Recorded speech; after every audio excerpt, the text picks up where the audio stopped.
Ibu, malam ini kita akan membahas mengenai penanganan kanker secara menyeluruh ya Ibu ya.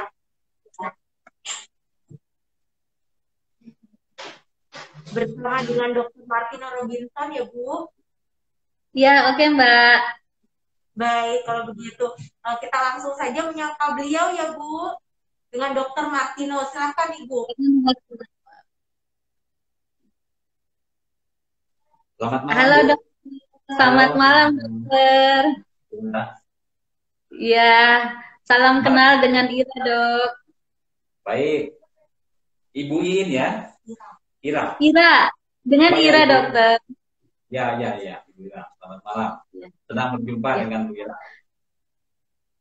Iya dok, Suaranya ini saya senang jelas, Ibu banget. Ira. Suara Iya saya dok, jelas, Bu Ira. jelas dok. Oke, kita lanjut ya. Iya dok, ini tadi senang banget pas lihat apa namanya judul yang kita bincangkan malam ini, penanganan kanker secara menyeluruh.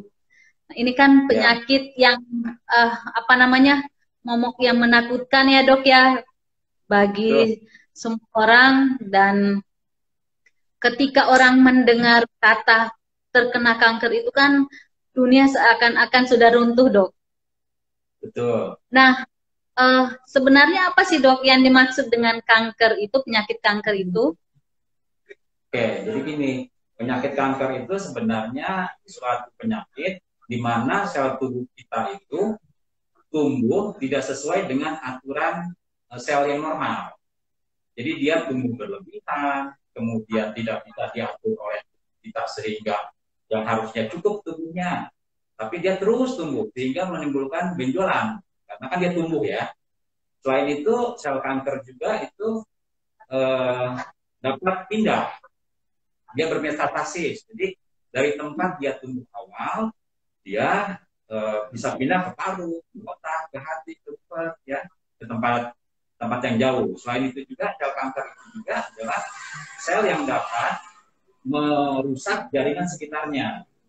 Jadi intinya penyakit kanker adalah penyakit yang disebabkan oleh sel yang tumbuh tidak teratur sesuai dengan sel yang normal. Kemudian dia juga mempunyai sifat bisa berpindah ke tempat lain dan menginvasi itu menyerang daerah sekitarnya tempat dia tinggal. Ya. Jadi sel kanker itu seperti itu. Nah, kalau misalnya selnya sudah tumbuh, kemudian sudah menyebar, ya kan, itulah yang dikeluhkan oleh orang-orang yang menderita kanker tersebut. Kira-kira seperti itu gampangnya. Dok, berarti kalau apakah setiap kanker itu ada benjolan atau tidak semua kanker itu ada benjolan dok? Jadi gini, semua benjolan itu kan disebut tumor. Ya, tumor itu ada yang jinak, ada yang ganas. Nah, yang ganas itu disebut kanker. Nah, kanker itu kan ada dua macam. Kalau misalnya dia yang solid, yang padat, tentu pasti ada bikin benjolan. Tapi kalau misalnya sel kanker darah, tentu dia ada yang bikin benjolan, ada yang tidak. Kalau misalnya sel kanker darahnya itu ada di kelenjar getah bening, tentu bikin benjolan. Dia benjol di leher, di selangkangan, di ketiak. Jadi kalau misalnya dia solid tumor, pasti dia bikin benjolan karena dia tumbuh makin besar, makin besar, makin besar. Tapi kalau misalnya dia kanker darah, ya kan, tentu kan darah kan tidak bikin benjolan semuanya ya. Kalau Iya. misalnya dia sudah di kelenjar getah bening, seperti limfoma misalnya, dia akan manifestasinya sebagai benjolan. Tapi kalau misalnya leukemia akut, kronik leukemia, itu kan kanker juga ya. Kan nggak ada Iya. benjolannya, nggak ada benjolannya. Jadi sesuai dengan jenis kankernya gitu. Tapi Jadi, intinya tumor benjolan itu kan tumor, tapi tumor yang iya. ganas itu kanker. Jadi perbedaan kalau tumor dan kanker itu, kalau ada benjolan dan itu jinak itu tumor, Tumor kalau ya ganas kanker, disebut kanker. gitu dok. Betul, betul. Tumor Oh, ganas disebut kanker. Tapi gitu. tidak semua Nah, kanker bikin benjolan karena ada kanker darah kan. Kanker darah ada yang kanker. tidak menimbulkan benjolan. Gitu. Eh, Dok, yang menyebabkan kanker itu apa saja dok? Jadi kanker itu kan suatu ketidakseimbangan terhadap tubuh kita, di mana faktor lingkungan mengganggu faktor genetik di tubuh kita, ya kan? Tubuh kita tidak bisa memperbaiki sel-sel yang rusak. Nah, ini koneksinya terdengar, Bu? Nah, sel di tubuh kita kan yang mengatur pertumbuhan sel itu kan DNA. Nah, kalau DNA-nya terganggu oleh faktor lingkungan dan tubuh tidak bisa memperbaiki kerusakan itu, maka akan terjadi perubahan terus-menerus yang menyebabkan pertumbuhan yang tidak sesuai. Nah, faktor lingkungan apa nih yang bisa menyebabkan kanker? Itu kan sering ditanya ya. Misalnya paparan zat kimia, ya kan? Zat kimianya apa? Macam-macam. Misalnya kalau misalnya kita bekerja di pembuatan aki atau bekerja di tempat tambang emas, itu bisa menyebabkan kanker. Bisa juga pola makan. Pola makan misalnya orang-orang yang suka makan zat pengawet, ya kan? Itu bisa, misalnya formalin, itu kan formalin juga bisa menyebabkan timbulnya kanker. Cuman faktor-faktor tersebut itu tidak otomatis kalau misalnya kita terpapar formalin langsung jadi kanker. Itu masih dipengaruhi oleh kemampuan tubuh kita memperbaiki diri dari DNA yang rusak. Jadi kita mungkin terpapar suatu hal yang menyebabkan kanker, kalau misalnya tubuh kita masih bisa memperbaiki, itu tidak terjadi kanker. Gitu. Kira-kira seperti itu. Penyakit kanker itu kan biasanya tuh ada yang mengatakan bahwa itu tuh genetik, Dok. Seberapa besar untuk genetik terhadap penyakit kanker? Jadi apakah penyakit kanker itu genetik, Dok? Oke, jadi gini. Penyakit kanker itu adalah memang terjadinya kerusakan di genetiknya, ya kan? Tapi kerusakan genetik ini ada yang diturunkan, ada yang tidak diturunkan. Jadi kanker terjadi karena kerusakan genetikanya, kerusakan gennya. Tetapi kerusakan gen ini ada yang memang diturunkan. Nah, itu namanya penyakit genetik juga, ya, turunan yang kita sebut penyakit turunan. Jadi kalau misalnya ada ibunya kanker apa, anaknya juga kanker, ya kan? Tapi nggak semua kanker seperti itu, ya. Tapi yang jelas kanker disebabkan oleh kerusakan genetika. Apakah kanker itu diturunkan dalam pengertian penyakit genetik, gitu kan? Tidak semua diturunkan, gitu.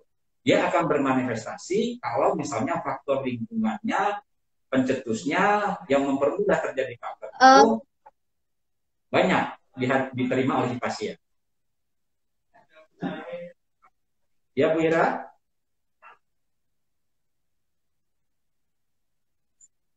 Ya, ini yang kanker apa aja, Dok? Yang sangat berpeluang genetik? Nah, itu biasanya kanker yang payudara. Makanya kita dengar Angelina Jolie ya, itu tuh payudaranya dibuang, ya kan? Karena dia pikir ini punya genetik sehingga dipotong aja, dibuang aja payudaranya supaya tidak terjadi. Karena kalau kanker payudaranya tidak ada, tentu dia tidak akan mendapat kanker payudara tersebut. Nah, kanker di ovarium, kemudian di usus itu juga kadang bisa diturunkan. Memang ada sindrom di mana kelainan genetik yang bisa diturunkan. Nah, kita tidak bisa memastikan bahwa kalau misalnya ibunya kanker, anaknya pasti kanker, ya kan?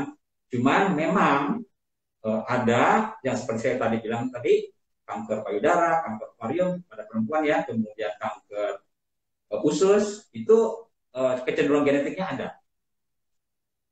Sehingga disarankan kalau misalnya di keluarganya ada riwayat kanker, screening lebih diutamakan kepada keturunan 1 level atau 2 level di bawahnya, sehingga dapat dideteksi lebih dini. Misalnya penyakit sekarang kan perempuan yang paling banyak ya, Dok, ya, payudara. Nah, itu pada usia berapa bisa dilakukan screening, Dok? Nah, jadi Screen. gini, screeningnya dengan menggunakan macam-macam ya. Kalau misalnya kita menggunakan alat bantu, misalnya mamografi, ya itu biasa anjurkan setelah umur 40 atau 45 tahun. Cuman kalau misalnya kita mau pemeriksaan deteksi dini tanpa alat bantu, ya kita bisa melakukan pemeriksaan sadari, periksa payudara sendiri. Walaupun itu memang menimbulkan angka kedatangan ke rumah sakit karena ketakutan si pasien menjadi lebih tinggi. Jadi orang, saya periksa nih payudaranya ada benjolan. Kemudian karena makin banyak orang datang ke rumah sakit, maka akan semakin banyak tindakan yang sebenarnya tidak perlu dilakukan. Misalnya tindakan operasi, tindakan USG, karena untuk meyakinkan pasien ini, tentu dokternya akan, ya sudah, kita lakukan USG. Setelah di USG, ini masih ragu-ragu juga, ya sudah, kita lakukan operasi. Gitu ya. Jadi, yang paling penting, kita mendiskusikan dengan dokternya, apa yang harus kita lakukan dengan riwayat, misalnya, kita nih nggak punya nih riwayat kanker nih, gitu kan. Ya, kita tentunya akan lebih santai-santai lah gitu. Tapi kalau misalnya ada faktor resiko yang lain, nah tentu kita akan harus lebih hati-hati dan melakukan screening yang lebih bagus lagi. Nah, deteksi dini kanker itu sudah dibuat oleh Perhopedin Semarang.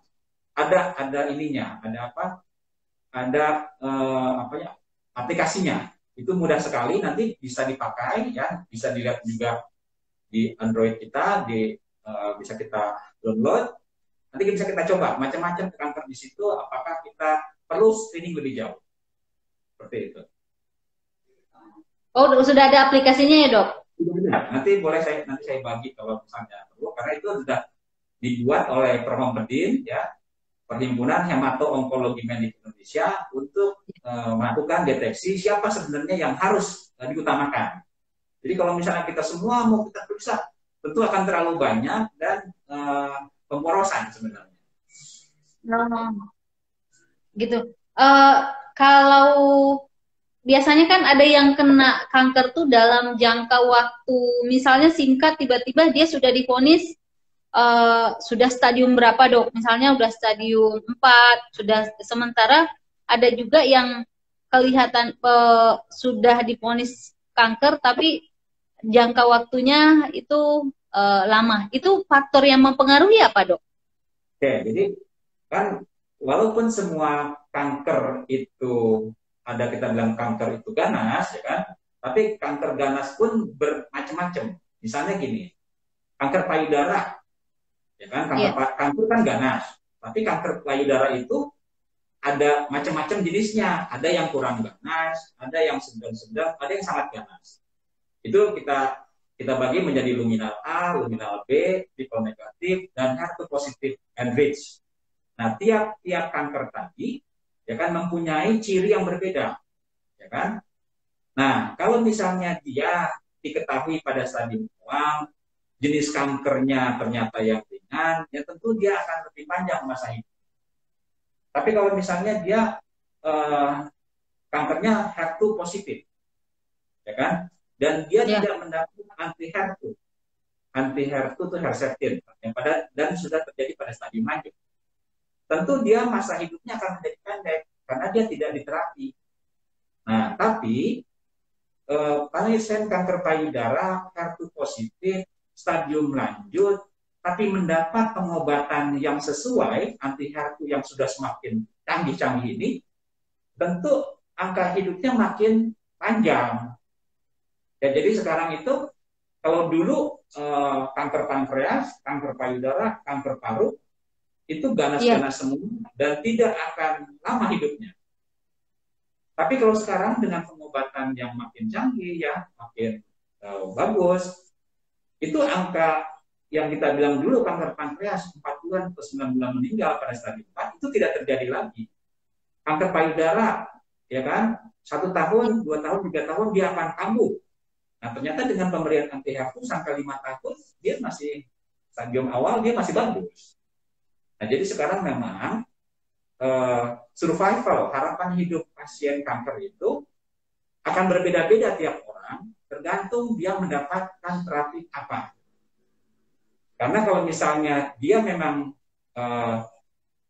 pasien kanker itu tidak mendapatkan apa-apa, tentu dia akan survivalnya menjadi lebih cepat. Tapi kalau misalnya dia walaupun ganas, jenisnya juga kurang bagus, diterapi dengan terapi yang sesuai, hasilnya pun akan lebih baik.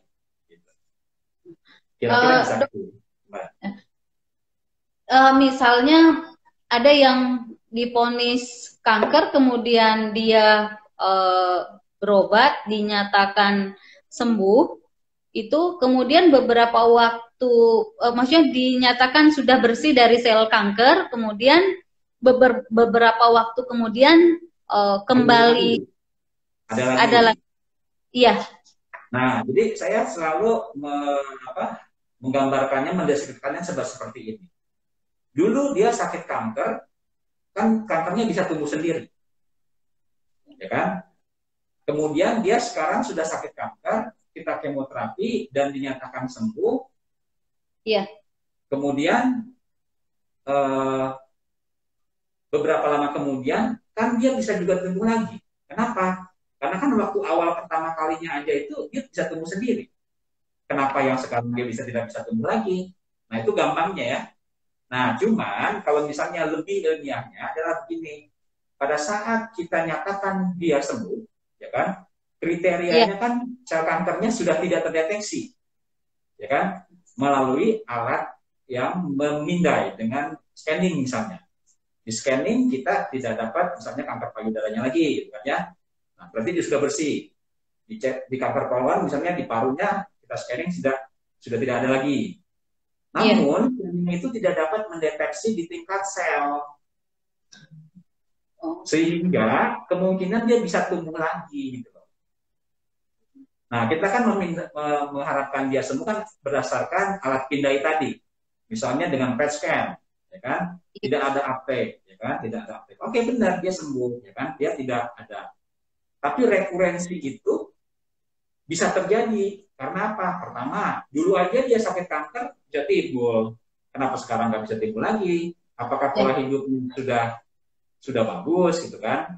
Tapi di luar itu semua, pengobatan kanker yang kita berikan itu bisa menimbulkan resiko timbulnya kanker yang lain. Misalnya saya kasih contoh, dia dulu misalnya sakitnya Hodgkin lymphoma, kemudian dia di kemo, kemudian dia diradiasi, ternyata akibat radiasi tadi, karena radiasi itu di dada ya kan di dada kan. Nah, akibat radiasi itu menimbulkan kanker yang baru atau menimbulkan kanker darah yang lain akibat pemberian kemoterapi tadi. Jadi bisa dia memang terjadi kembali karena faktor-faktor yang dulu, bisa juga karena efek dari pengobatannya. Nah, cuman kita jangan takut karena apa? Apa yang kita berikan obat kemo itu sudah diteliti bahwa ini yang terbaik bisa mengurangi kankernya yang ada sekarang.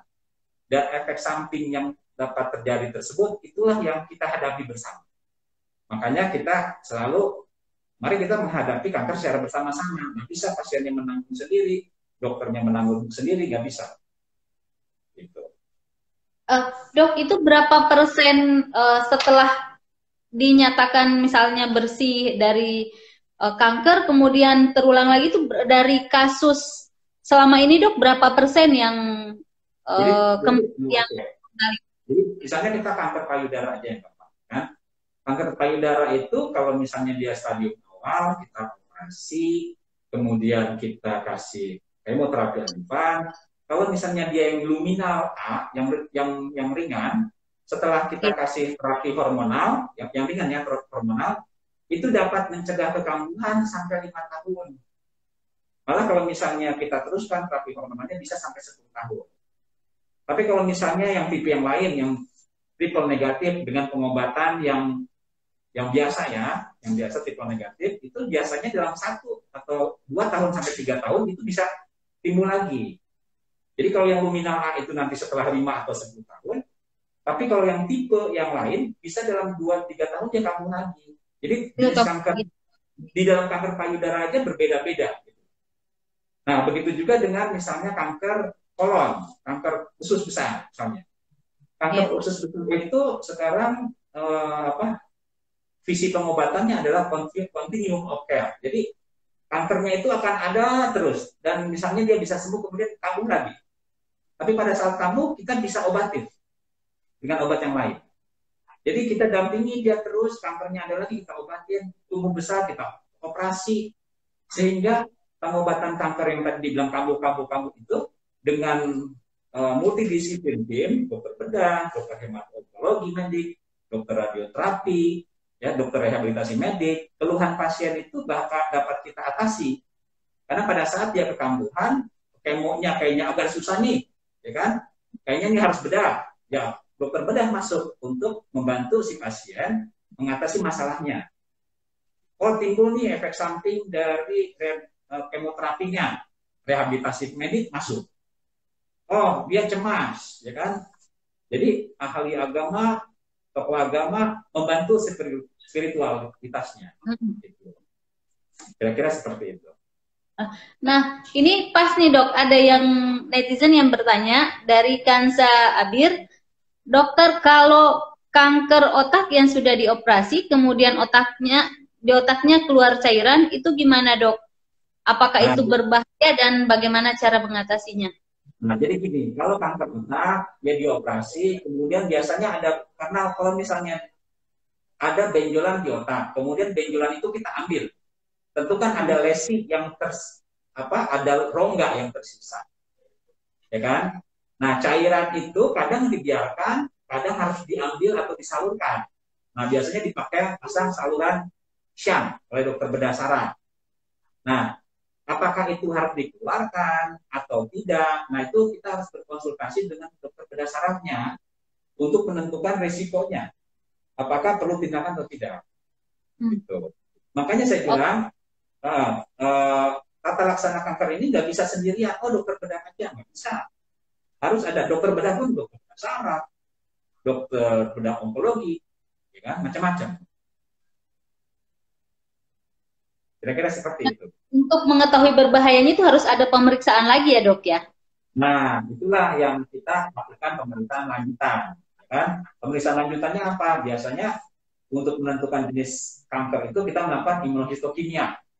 Jadi ini kankernya jenisnya apa loh? Gitu. Kemudian terapi yang terbaik apa? Gitu. Nah, itu tiap-tiap kanker akan berbeda. Ada yang diperlukan, ada yang tidak. Ada yang cukup, oh ya cuman ini aja sudah bisa, ya kan? Kalau karsinoma sel squamosa, ya kan, untuk di kulit ya ini cukup saja misalnya. Tapi kalau misalnya kanker paru, kita perlu tahu mutasinya, ya kan? Dia kanker paru jenis adenocarcinoma paru, kemudian kita harus lanjutkan dengan pemeriksaan mutasi. Kalau misalnya mutasinya positif, pengobatannya cuma tablet aja, mudah, gitu kan? Nah, pemeriksaannya itulah ditentukan oleh jenis kanker yang ditemukan pada saat pemeriksaan PA hasil dari biopsinya atau dari hasil sampel dari kanker yang diambil. Ya. Dok, kalau yang sudah misalnya tadi terbebas dari, maksudnya sudah dinyatakan sembuh, pasien itu harus tetap rutin melakukan cek itu setiap berapa kali dok? Nah itu tiap waktunya berbeda. Misalnya kita ambil karsinoma nasofaring, karsinoma di atas ya, atau gampangnya payudara. Iya dok. Bisa kita periksa misalnya per 3 bulan, per 6 bulan untuk tahun pertama. Kemudian di tahun berikutnya itu kita periksa tiap 6 bulan saja. Kemudian dilakukan CT scan untuk evaluasi. Cuman tiap-tiap orang itu akan berbeda sesuai dengan kondisi si pasien. Misalnya, ya kan, itu bilang ini tiap bulan, ya kan? Iya. Tetapi ternyata kondisinya bagus nih, ya kan? Dan jenis kankernya bagus juga, ya kan? Nah, kita minimal tiap bulan dia akan datang. Kalau misalnya dia luminal A, berarti kan dia tiap bulan akan mengambil obat untuk hormonalnya. Karena ada terapi tambahan setelah kemo, operasi, ada adjuvan. Kalau misalnya resikonya tinggi, otomatis dia akan kontrol tiap bulan kan. Nah, tapi kalau misalnya kankernya yang lain, misalnya kanker ovarium, stadiumnya stadium awal, kan setelah dioperasi kemudian di ini di kemo, kemudian ya kita akan perlu cek lab misalnya CA125-nya. Dia bisa tiap 1 bulan, 2 bulan, setelah kita yakin mungkin 3 bulan, 6 bulan. Dan tapi kalau misalnya dia ternyata ada efek samping akibat operasi yang kemarin, ya kan, mungkin dia akan lebih sering ceknya, tergantung dengan kebutuhan. Nah, cuman memang ada apa namanya, ada panduan yang bisa kita lihat di panduan pemeriksaan lanjutan, namanya di NCCN. Di NCCN bisa kita lihat panduan sebelum kemoterapi apa gitu. Nah, itu panduan, tapi panduan itu bukan semua pasien harus begitu. Gak semua pasien harus ikut panduan. Ada yang harus lebih ketat, ada yang lebih jarang gitu kan ya. Kalau misalnya kita yakin riwayat pengobatan yang kita berikan kepada si pasien. Tapi intinya survivor kanker sebaiknya dia memeriksakan diri. Gitu. Karena untuk melihat efek samping obat kanker dalam jangka pendek ataupun melihat efek samping obat kanker yang diberikan dalam jangka panjangnya. Jadi ada efek obat kanker yang timbul setelah setahun atau 2 tahun. Gitu. Jadi semua pengobatan baik itu terapi kemo atau sinar gamma ataupun sekarang yang metode nuklir ya dok ya? Ya, gamma knife bisa, kemudian pakai radionuklir bisa, misalnya untuk CA-Pivide kan kita pakai nuklir ya. Nah itu akan ada evaluasi sesuai dengan kondisi pasien, tetapi memang ada patokan-patokannya. 1 bulan, 2 bulan, 3 bulan, per 6 bulan gitu kan, sesuai dengan kondisi si pasien. Nah, tapi sebaiknya dia akan ada kontrolnya. Gitu. Nah, tadi masih nyambung pertanyaan dari netizen dok. Yang soal yang tadi yang keluar cairan dari kepalanya, apakah itu bisa efek obat karena bapaknya sudah 2 kali operasi? Jadi kalau misalnya timbulnya cairan itu biasanya bukan efek obat, karena obat itu nggak menimbulkan cairan biasanya ya.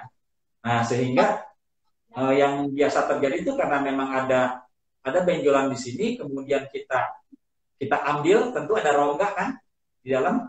Iya. Ada rongga. Nah, rongga ini kan akan tekanannya kan lebih rendah dari yang di sana, sehingga dia akan kumpul cairan otomatis. Oh, jadi bisa aja masuk cairan dari ini ya dok, karena kosong gitu. Ini otaknya, ini ya. Kemudian ada benjolan, diambil. Itu kan lubang itu kan nggak kita isi dengan sesuatu. Gitu. Sehingga otomatis dia bisa menimbulkan tekanan hidrostatik di sini tekanannya kosong kan, lebih rendah, berarti ada cairan yang masuk ke situ. Nah, cuman untuk pastinya memang harus didiskusikan dengan dokter sarafnya dan dokter bedah sarafnya. Dengan dokter bedah saraf ya dok? Iya, karena dia kalau tahu kondisinya. Kalau dokter sendiri praktek di EMC setiap hari apa dok? Saya prakteknya Selasa Kamis. Selasa Kamis ya dok? Ya pastinya kan karena spesialis konsultan hematologi onkologi medik, jadi pastinya yang mau konsultasi dok, biar tahu jadwal dokter ada di EMC. Ya, nanti kita datang ke sini kalau membutuhkan konsultasi. Konsultasi, iya. Dok, terus ini kan dengan situasi pandemi seperti ini, banyak orang yang ketakutan nih ke rumah sakit. Karena takut ke rumah sakit, takut ini apalagi dengan kemarin, terutama di Bogor itu kan ada beberapa yang rumah sakit yang masuk sebagai klaster penularan baru. Nah, yang seperti ini gimana dok? Karena kan kalau kanker kan otomatis pengobatannya harus terus berlanjut. Jadi gini, kalau misalnya pasien ini adalah pasien yang sedang menjalani kemoterapi, ya kan? Tentunya dia harus menjalani kelanjutan dari programnya. Nah, untuk menjalani kemoterapi tersebut, ya ya kan? Pasien ini harus ada syarat-syaratnya menjalani kemoterapi tadi. Syarat-syarat yang biasa kan dia tidak boleh ada infeksi, HB-nya harus cukup, trombositnya bagus, ya, leukositnya normal, ya kan? Nah, COVID ini kan termasuk suatu infeksi, ya kan? Nah, yang ideal adalah kita periksa swabnya bahwa dia negatif PCR-nya, ya kan? Tapi itu akan menimbulkan biaya yang tinggi karena kemoterapi kan, misalnya sekarang kemo, 2 minggu atau 3 minggu lagi kemo, ya kan? Berarti kita harus cek PCR lagi 2 minggu lagi, 3 minggu lagi kita cek PCR lagi, tentu akan menimbulkan kos yang mahal. Nah, disinilah artnya, seninya, bagaimana kita melihat kondisi pasien, karena pasien yang kanker itu kan dia terus-terusan kontak dengan dokternya, ya kan? Nah, dokternya akan menentukan apakah perjalanan klinis si pasien dari kontak pertama, kontak kedua, kontak ketiga ya dengan dokternya itu, ini menunjukkan gejala-gejala ke arah COVID atau tidak, atau misalnya flu-flu biasa, ya kan? Nah, sehingga dari itu akan dokternya akan menentukan bahwa Anda boleh lanjut melakukan kemo, karena yang memang saya lihat Anda dari awal saya jalan, saya memang seperti ini. Gitu kan ya. Tapi kalau misalnya memang ada perburukan, kayaknya ada demam juga, infeksi klinis COVID, kemudian batuk-batuk, anosmia, tidak bisa menghidup, ya kan? Nah, kita harus pastikan bahwa dia tidak COVID. Gitu. Nah, yang ideal adalah memang supaya dokternya juga aman, pasiennya juga aman, karena kan yang menunggu bisa juga yang membawa pasiennya yang COVID kan, ya kan? Nah, disitulah telemedicine sebenarnya berperan. Telemedicine itu berperan di situ. Jadi kontak dikurangi, kemudian kita telemedicine lebih intens sehingga resiko dapat dikurangi, tertular maupun menularkan. Cuman memang di kita ini sekarang telemedicine itu belum menjadi suatu kebiasaan yang biasa gitu. Orang lebih senang kalau misalnya ketemu dokternya, diperiksa, ya kan, dilihat keluhannya apa, gitu kan. Nah, ini memang perlu perubahan, ya kan. Dalam waktu dekat mungkin belum bisa. Nah, tapi kembali ke pertanyaan yang tadi, pada era COVID kita harus memastikan pasien tadi tidak menderita COVID pada saat di kemo. Sehingga pada saat kemo itu menurunkan daya tahan tubuhnya, dia tidak terjadi perburukan. Nah, bagaimana dengan yang survival? Yang sudah menjalani kemoterapi, kemudian sekarang cuma ya kontrol-kontrol aja, ya kan? Nah, di konsultasi lewat WA atau lewat telemedicine, ini lebih dianjurkan. Karena akan mengurangi resiko kontak. Nah, cuman fasilitas telemedicine itu yang memang belum ideal. Seperti itu. Kira-kira seperti itu untuk era COVID. Dok, ada tips nggak dok yang harus dilakukan agar tidak terkena kanker? Ya, tipsnya itu sebenarnya berpola hidup sehat, makan yang sehat, cukup istirahat, ya kan, berolahraga. Cuman ngomongnya yang gampang, karena dokternya aja kadang nggak sehat, ya kan? Dokternya kerja terus, jadi pagi sampai malam, istirahatnya nggak ada. Jadi memang sulit kita memberikan nasihat yang gampang, diomongkan, tapi sulit dikerjakan. Dikerjakannya susah, dok. Tapi intinya adalah hindari faktor-faktor yang dapat menyebabkan tubuh kita menjadi lemah. Lemah bisa karena dapat penyakit, ya kan? Bisa juga lemah karena terganggu oleh dari luar, faktor luar untuk terjadi. Jadi, tiap orang mempunyai trik untuk menjadi sehat, tetapi hal-hal yang biasa dilakukan dan kita rasakan bahwa saya ini fit kayaknya nih. Nah, itulah kerjaan. Tiap orang mempunyai hal-hal yang berbeda, tapi yang jelas istirahat cukup, makan teratur, hindari makan makanan yang mengandung pengawet atau yang zat-zat adiktif, ya kan? Kemudian olahraga teratur, paling penting. Kira-kira seperti itu. Dok, kalau tadi saya mengulang lagi yang faktor makanan tadi, dok. Makanan berpengawet, kemudian yang zat adiktif itu selama ini jangka mereka rentan banget terkena kanker itu di rentan berapa tahun, dok? Nah itu nggak ada yang apa ya, nggak ada yang jelas. Jadi riwayatnya dia eh, nggak bisa kita pastikan bahwa dia misalnya gini aja lah, merokok aja lah, yang Iya, paling ekstrim, ya kan? Ada yang orang rokok. merokok dengan muda sampai umur 77 tahun sampai 80 tahun, dia nggak kena kanker, ya kan? Heeh. Kemudian Ya, ada yang merokok cuman ya waktu remaja aja yang merokok, kemudian dia baik-baik hidupnya, pas umur 30-40 udah kena kanker, ya kan? Jadi seperti saya sampaikan tadi, kanker adalah keseimbangan antara tubuh kita dengan faktor lingkungan. Pada saat tubuh kita dapat mengatasi faktor lingkungan tersebut, ya kita nggak terkena kanker. Seperti orang yang 80 tahun merokok terus, atau yang 90 tahun pun ada yang pakai apa, orang-orang di kampung sana kan, iya. gitu. Jadi kalau saya untuk awam ini, ya kan, karena kita nggak usah pakai data, kita jangan yang ekstrim, ya kan? Kita hindarilah, misalnya, oh itu orang lain merokok nggak apa-apa, ya kan? Saya juga nggak apa-apa. Belum tentu, mungkin kita tubuhnya nggak kuat sekuat orang lain, sehingga kita sebaiknya ya hidup yang lebih sehat. Jadi tergantung ke kondisi tubuh ya, Dok. Iya, gitu.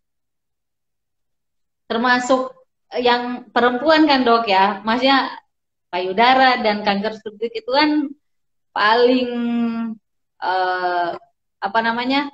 Bagi perempuan itu kan sangat rentan banget ya, Dok. Nah, jadi kalau untuk kanker payudara itu makanya yang saya sampaikan tadi, pada saat usia yang sudah kita lakukan apa, kayaknya bisa dilakukan screening, mamografi, ya kan, itu lakukan saja, tidak ada salahnya. Baik, Ibu Era dan Dokter Martino, kayaknya seru banget nih perbincangannya Ya, ya Bu.